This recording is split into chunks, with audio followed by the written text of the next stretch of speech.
Este podcast se presenta por cortesía de Movistar Empresas, el aliado que está transformando y potenciando negocios en toda Hispanoamérica con soluciones digitales en cloud, IoT, seguridad, conectividad, Big Data y advertising. Movistar Empresas, siempre el camino seguro.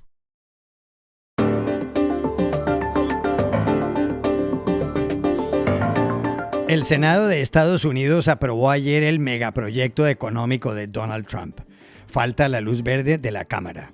¿Qué es lo que está en juego? Por la estatización hace 14 años de Repsol YPF, Argentina deberá pagar ahora $16.000 millones. Les tenemos la historia y sus efectos. En el Ecuador, el ministro del Interior reveló ayer que hace 2 meses lo contactó alias Fito. También habló de Gustavo Petro. Hoy, los detalles. Hola, bienvenidos a Y esto no es todo, el podcast del Georgetown Americas Institute de la Universidad de Georgetown en Washington, D.C. Soy Juan Carlos Iragorri, desde Sevilla. Soy Paz Rodríguez Niel, desde Buenos Aires. Soy Jorge Espinosa y estoy en Miami. Es miércoles 2 de julio y esto es todo lo que usted debería saber hoy.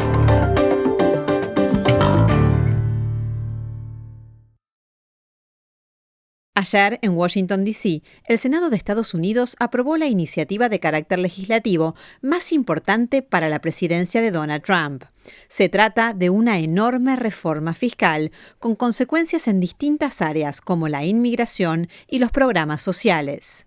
No fue fácil que la Cámara Alta le impartiera su bendición al proyecto. El debate llevaba 4 días. Al final, hubo 50 votos a favor y 50 en contra, pero J.D. Vance, que como vicepresidente era el encargado del desempate, votó a favor. Él mismo leyó el resultado. On this vote, the yeas are 50, the nays are 50. The Senate being evenly divided, the Vice President votes in the affirmative. The bill as amended is passed.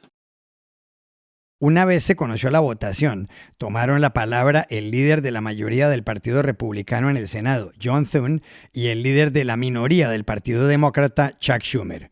Thune dijo que se estaba cumpliendo el mandato del pueblo en las elecciones de noviembre. Thune agregó que ahora los estadounidenses estarán más seguros y serán más fuertes y más prósperos. Schumer dijo que en un instante los republicanos beneficiaron con un atajo tributario a los millonarios a costa de programas sociales y que ese proyecto no es grande ni bello. With this legislation, we are fulfilling the mandate we were entrusted with last November and setting our country and the American people up to be safer, stronger, and more prosperous. In one fell swoop, Republicans passed the biggest tax breaks for billionaires ever seen, paid for by ripping health care away from millions of Americans, taking food out of the mouth of hungry kids. This is not a big, beautiful bill at all. Chuck Schumer se refería así de modo irónico a uno de los proyectos estrella del presidente republicano Donald Trump, que acaba de cumplir 6 meses en la Casa Blanca. Trump ha seguido minuto a minuto el tránsito que la iniciativa ha hecho en el Capitolio. ¿Qué está en juego con este proyecto colosal que ahora debe pasar a la Cámara? Llamamos ayer a Washington, D.C. a nuestra compañera, la periodista y analista política Dori Toribio. Juan Carlos, el presidente de Estados Unidos y los republicanos tienen mucho en juego con este megaproyecto presupuestario y fiscal que Trump llama una ley grande y hermosa, One Big Beautiful Bill, que es clave para que pueda cumplir casi toda su agenda política. De ahí que lleve semanas presionando duramente al Congreso para su aprobación frente a grandes divisiones internas de los republicanos y sesiones maratonianas en el Capitolio. El paquete incluye, para empezar, un recorte masivo de impuestos por más de $3.000 billones, extendiendo las rebajas fiscales de Trump de 2017, una de sus grandes promesas electorales. También contiene más dinero para el Pentágono, incluida la cúpula dorada que Trump quiere construir como sistema antimisiles en Estados Unidos, inspirándose en la cúpula de hierro israelí, y para las políticas migratorias de Trump, como las deportaciones y el aumento de la seguridad fronteriza. Pero hay dos puntos de la ley que han generado enormes polémicas. Primero, incluye grandes recortes de programas sociales, especialmente programas sanitarios y seguridad social, como el llamado Medicaid, lo que afectará a más de 10 millones de estadounidenses que podrían quedarse sin seguro médico. Por eso, los demócratas se opusieron con fuerza desde el principio y algunos republicanos más moderados se unieron a ellos. Y segundo, este presupuesto disparará la deuda pública hasta casi 4.000 billones de dólares en la próxima década, lo que generó una enorme oposición de los republicanos más conservadores. De ahí que haya costado semanas aprobar este proyecto de ley en el Senado y finalmente con un resultado tan ajustado. Entre las voces más agresivas en contra de esta ley está el multimillonario Elon Musk, que aunque ya no está en el gobierno de Trump, pero sigue teniendo mucha influencia con sus mensajes en su red social X y porque fue el mayor donante de fondos para los republicanos en las últimas elecciones. Musk ha amenazado con fundar un partido independiente si esta ley se aprueba definitivamente y, ojo, promete también dedicarse a que aquellos republicanos que voten a favor de la ley pierdan sus escaños o asientos en el Congreso al año que viene, cuando se celebran las elecciones legislativas en Estados Unidos, en las que se renovará toda la Cámara de Representantes y un tercio del Senado. Y Trump y los republicanos buscarán entonces mantener la mayoría que actualmente tienen en ambas cámaras. ¿Cómo puede perjudicarles Elon Musk? Pues retirándoles su apoyo financiero o dando ese dinero a las campañas de sus rivales políticos. Eso provocó la ira de Trump, que amenaza ahora con acabar con todas las subvenciones y contratos públicos de las empresas de Musk e incluso sugiere que el multimillonario tendrá que regresar a su país, a Sudáfrica. Queda claro que Trump se juega mucho, su agenda presidencial, su enorme influencia en el Partido Republicano y las elecciones de 2026, con esta ley que es bastante impopular, con un 55% de los estadounidenses en contra, según la última encuesta de la Universidad de Quinnipiac.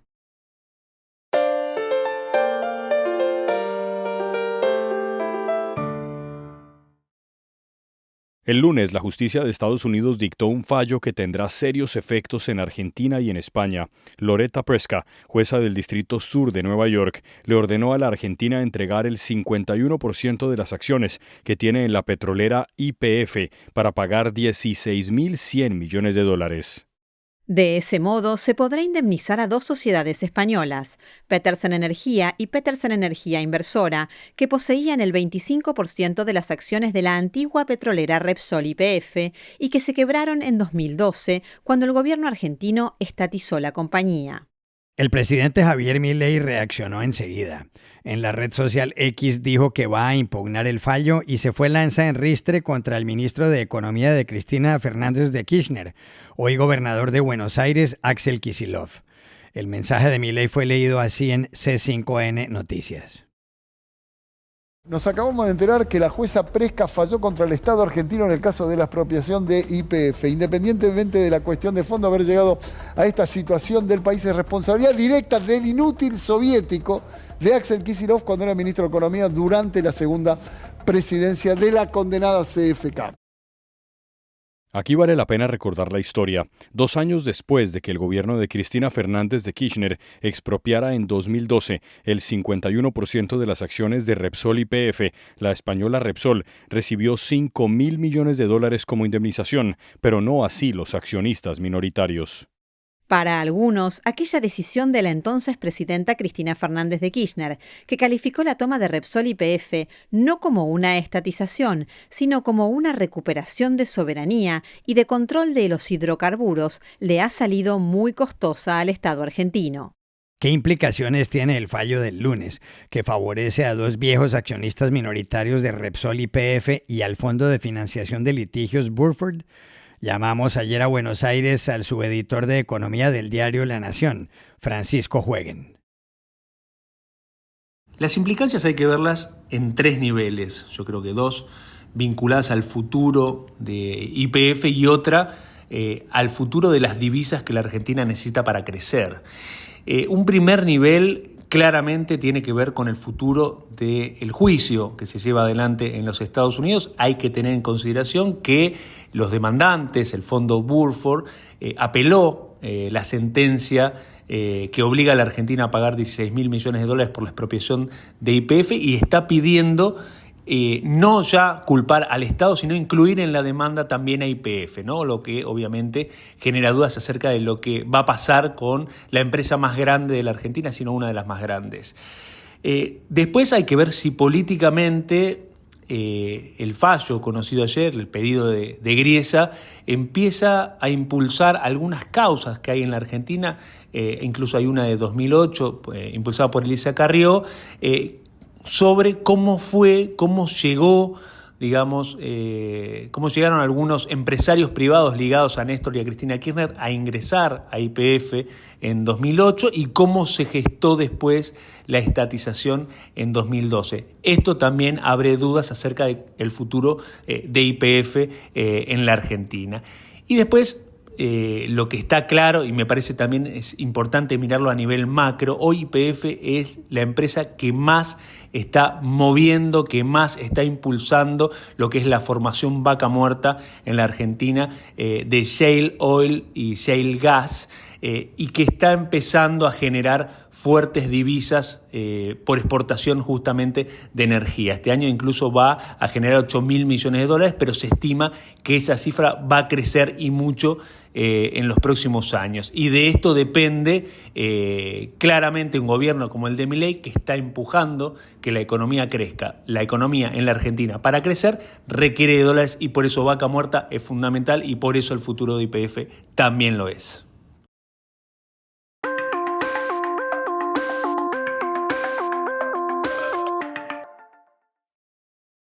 Este podcast se presenta gracias al programa de apoyo al periodismo independiente del Grupo Bancolombia, porque una sociedad mejor informada está más protegida.